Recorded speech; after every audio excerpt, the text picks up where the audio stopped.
को राधे राधे। जय श्री कृष्णा। कार्तिक महात्म अध्याय का 34वां अध्याय है। इसमें लक्ष्मी और अलक्ष्मी की कथा है।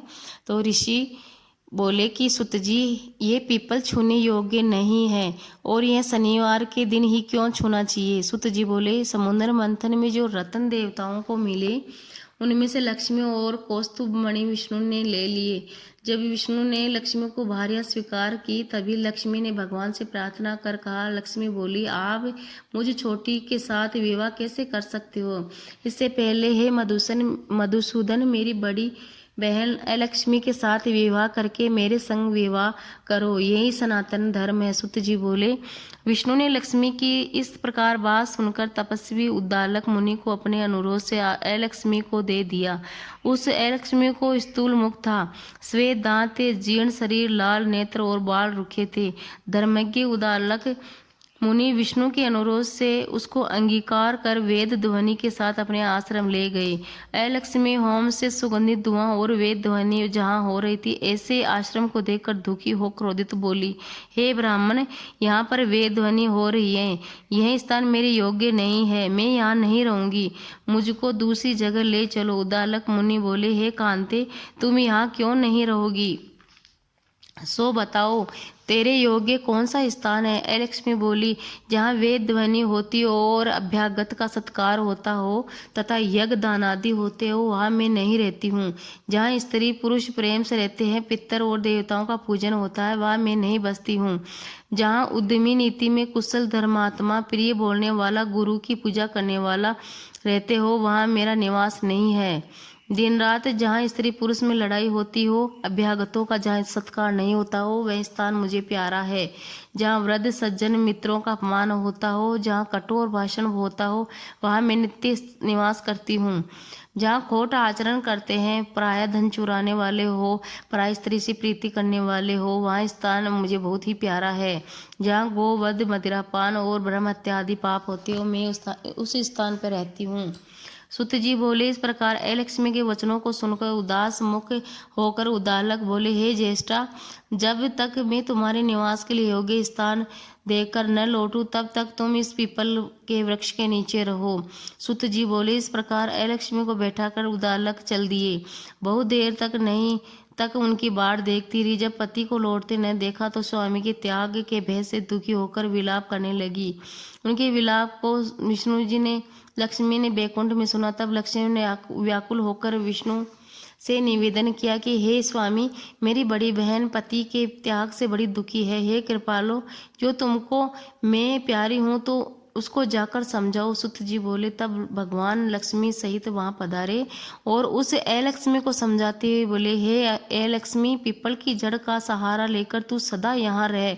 यह मेरे अंश से उत्पन्न है, इसलिए मैंने तुमको यह स्थान दिया है जहाँ प्रीत प्रतिवर्ष तुम्हारा पूजन होता है और उनके ही घर में तुम्हारी छोटी बहन लक्ष्मी रहेगी तथा स्त्रियां तुमको भी अनेक प्रकार की भेंट देकर पूजन करेगी।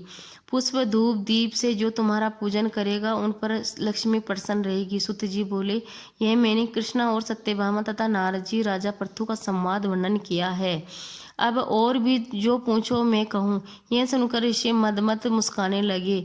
मैं आपसे कुछ नहीं बोलूं और सब शांत चित्त होकर बद्रिकाश्रम के दर्शन के लिए चले गए। जो प्राणी इस कथा को सुनेगा अथवा सुनाएगा, वह सब पापों से छूटकर विष्णु के स्वरूप को प्राप्त करेगा।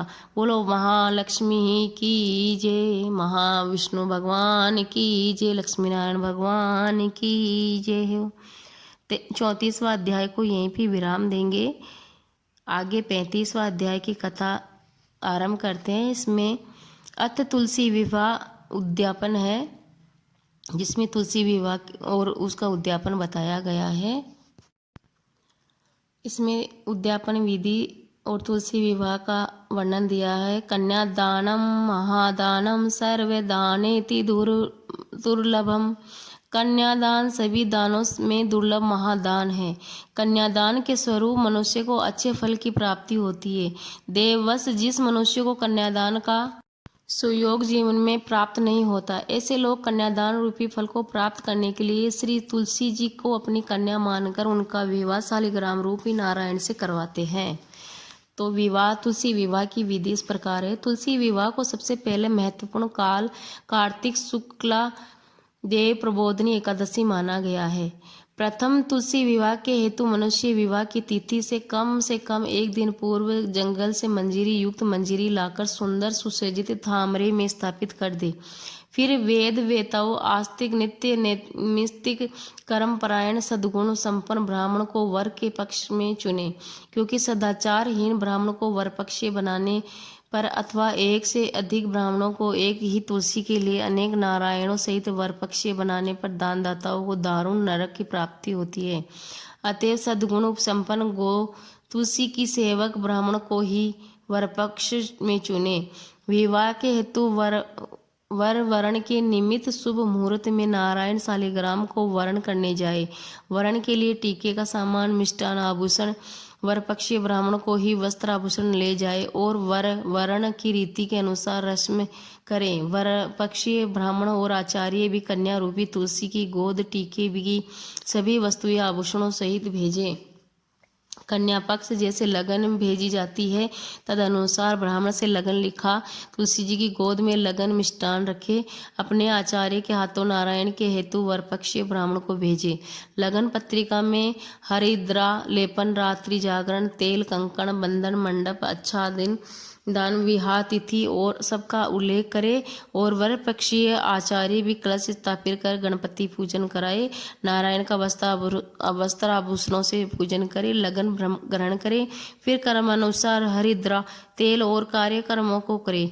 दोनों पक्ष अपने अपने भातियों को भात की लगन लिखवाकर भात नौतने जावे। विवाह वाले दिन वर पक्षी आचार्य नारायण का अभिषेक कर दिव्य श्रृंगार धारण कराए।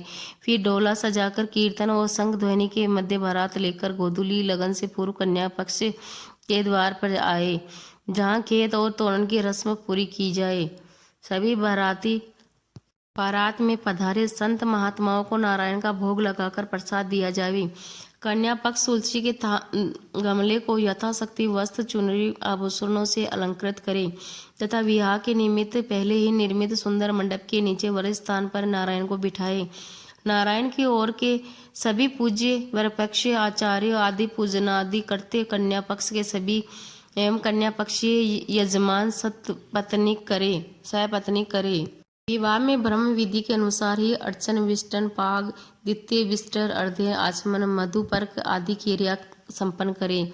तदुपरांत मधुपर्क तत्संबंधी गोदान कन्या पक्षीय बातई करे। फिर यजमान अग्नि स्थापना कर नारायण की दाईं ओर तुलसी जी को विराजमान करके वस्त्र चतुर्दय संकल्प करे और आचार्य संकोचार कर यजमान से तुलसी जी का हरिद्रा स्पर्श कराकर तदुपरांत कन्यादान की विधि संपन्न करे। वर पक्षीय मान अथवा आचार्य तुलसी शालिग्राम के वस्त्रों में गठजोड़ की क्रिया को संपन्न करे।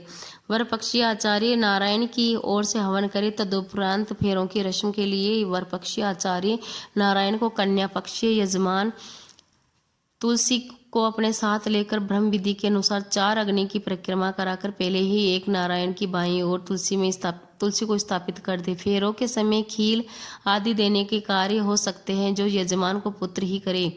फिर आचार्य सप्तपदी की क्रिया पूर्ण कर नारायण के वामंग में तुलसी जी को विराजमान करे। फिर नारायण की ओर से वर पक्षी आचार्य तुलसी जी की मांग सिंदूर से पूरित करे। फिर ध्रुव दर्शन आदि कराकर कन्या पक्ष की ओर से आरता किया जावे। कनकवार, पलकाचार आदि क्रिया संपन्न करे। तुलसी विदा के समय कन्या विदा की तरह ही तीयत, छाक आदि में रख तुलसी को नारायण के साथ सहर्ष विदा करते हुए वर पक्षी आचार्य प्रार्थना करे कि हमारी पुत्री रूपी तुलसी का भली प्रकार निर्वाह करना। तदुपरांत कन्या पक्ष के जन शुभ मुहूर्त में तुलसी जी को फेरने को बुलाने के लिए जावे। इस प्रकार मनुष्य तुलसी विवाह से जिस फल को प्राप्त करता है वह सहस्त्रों अश्वमेघ फलों और वाजपेयी यज्ञों के करने से भी प्राप्त नहीं होता। अतः सब कन्या के न होने पर भी नहीं भगवान की कृपा करे